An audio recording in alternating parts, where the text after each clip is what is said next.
Welcome everyone to this week's edition of Marked Out. I'm the Red Scorpion, Mike Martinez, and with all the recent releases in WWE lately, it got me thinking, what are the most surprising releases in WWE? So I came up with 10 of them. Most recently, tops the list is Damien Sandow. He was one of the guys that was really one of those gimmicks that was kind of hard to get used to, and once you finally did, you really bought into it, especially after the Miz's stunt double. Really started getting into him, really thought, okay, this guy's finally going to get something. WWE didn't do much with him. Then they kind of teased him back on TV. The crowd was into him. Nothing. And then he gets released. So you're left scratching your head like, wait, especially with the brand extension coming up, why release a potential future world champion? This guy's got it in terms of just the knowledge of working on the mic, in-ring work. He definitely can be a guy. You gave Miz the championship. Come on now. Next on the list was back in the WCW days. They called him Six. His name is Sean Waltman, better known as X-Pac from the NWO. He came over to join the NWO as part of the WWE trade when guys were jumping ship back in the day. Joined in with the Wolfpack Hall and Nash and was a real surprising member of Team NWO at the time. And then, of course, he got fired by FedEx or whatever because he was injured and Bischoff was like, hit the road. I guess he was pissed at Nash and Hall at the time, and the only way, because they had guaranteed contracts to get at them, was to get rid of their best little buddy. He went back to WWE, made a great career for himself, and did some bad mouthing. And hey, future Hall of Famer potentially there now. Surprising that WCW let that go.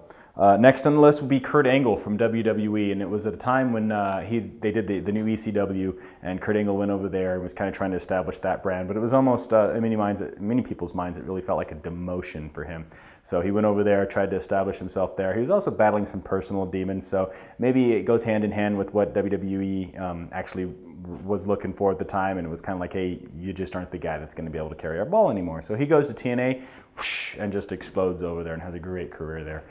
Next on the list, Jeff Hardy. Here's another guy, WWE World Champion, Daredevil, does all this great stuff, spent some time in TNA, came back to WWE, made a better name for himself the second time around. Again, another guy that battled some drug addictions and some alcohol and this and that. WWE, I guess, felt that it was best for him to go. Surprisingly, he shows back up in TNA and really, again, starts tearing it up right at a time when TNA was really looking to really make it a nudge in the wrestling world and really give WWE some competition. It's really surprising to see him show up, and again, he's still there today. Next on the list was AJ Lee, and this one may have been more of where they both kind of agreed to, I'm looking for the word, I'm drawing a blank, mutual agreement, where they both kind of agreed that it was time for her to go. She was CM Punk's wife, and CM Punk had left the company, and there was a lot of dissension between WWE and him, a lot of hot water. And AJ Lee, one of the best females in the division, she kind of came from the bottom, really lifted her way up in a division that was just full of divas and not actually talented wrestlers. And she was actually becoming one of the most talented female wrestlers. And then she splits. And it was really surprising because it was just before the Divas Revolution hit, whereas now into the Women's Championship division, which is awesome. And I think she'd be awesome in that division, and just kind of sucks she's out. Next on the list was Hulk Hogan from 1994 when he split WWE. A lot of people maybe were growing stale. I know I was at the time of Hulk Hogan. They were tired of seeing him win the championship all the time. They were tired of seeing him constantly.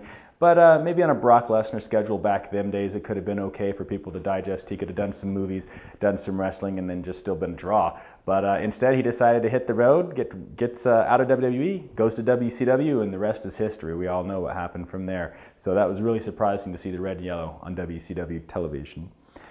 Next was Samoa Joe. Here's a guy that was TNA's backbone for a long, long time, and anybody that knows TNA knows Samoa Joe. And then all of a sudden, out of nowhere, I'm watching NXT, Samoa Joe's music hits, and here he comes. I'm like, wait, what's going on? Why is TNA not keeping this guy? They're trying to reestablish themselves. They got a new television channel. They're really trying to get some momentum and create some waves, and then let go of one of their best guys, and now NXT grabs him, and they've already got momentum as it is. You really took a bullet to the foot in that one, TNA, by letting your best guy go. Next on the list is Ric Flair. Back in the day, he was WCW's poster boy, the NWA World Champion. He was huge, all over the world, best wrestler in the world.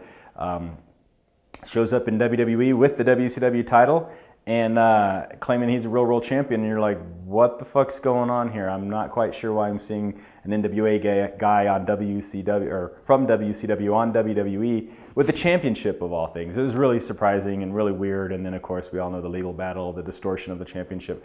And we finally got to see a great run by Ric Flair in WWE, which ultimately culminates in him being there right now, still to this very day after going back and WCW folding and whatnot. But it was very surprising as a WCW fan to see their main guy just leave just like that. So Hogan did it, and now Flair did it. They left their respective companies. Speaking of huge guys, how about when Steve Austin left WCW? He was stunning Steve Austin, and if you watch WCW like I did back in the day, he was really gaining some traction. He was part of the Dangerous Alliance.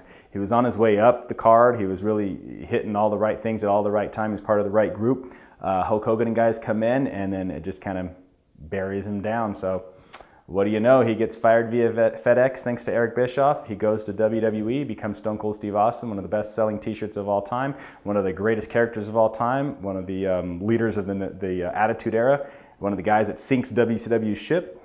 WCW did it again. Finally on my list, the most recent and shocking one probably would be 30 years plus Brooklyn Brawler in WWE, Steve Lombardi.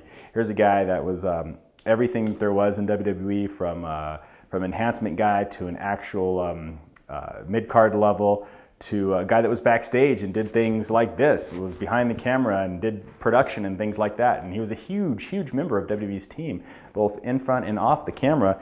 And after 30 years, they gave him his papers and sent him walking. So definitely surprising. I know me and my friends were definitely scratching our head on that one. So let me know what you think of my list. Hope you guys enjoyed it. Stay tuned for the next Marked Out. We'll get some more top 10 things for you. Tune into some of our other shows. We got a bunch of them now. Hope you like, subscribe. This has been the Red Scorpion, Mike Martinez.